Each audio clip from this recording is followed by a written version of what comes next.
named Martin Blake. 23-year-old Martin Blake, a former cook at Brown's, had been fired just a week earlier.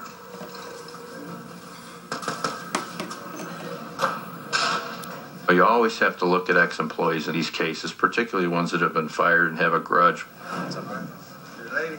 I was familiar with him from the store. There were some rumors flying around that my dad had had some argument in the back of the restaurant with him. We received a couple of calls from friends of his saying that he was angry with the owners for being fired.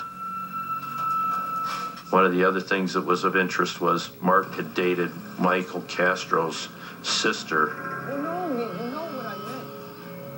who had recently broken off with Martin, and Michael Castro had received more gunshot wounds than any other victim, quite a bit more.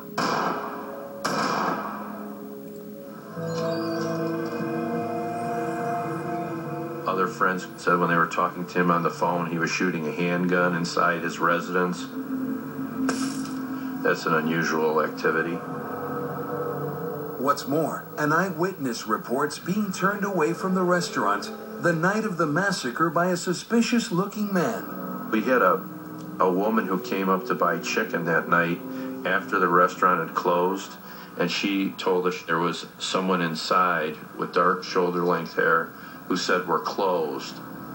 She had said in her statement to the police, and I think I could identify that person, they did a photo array.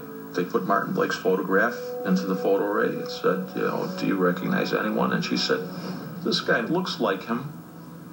So they had a good lead.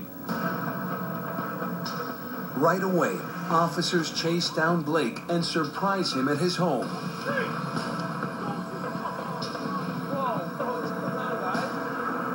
I guess you don't really know what a murderer is supposed to look like, but he didn't look like what you would expect a murderer to look like.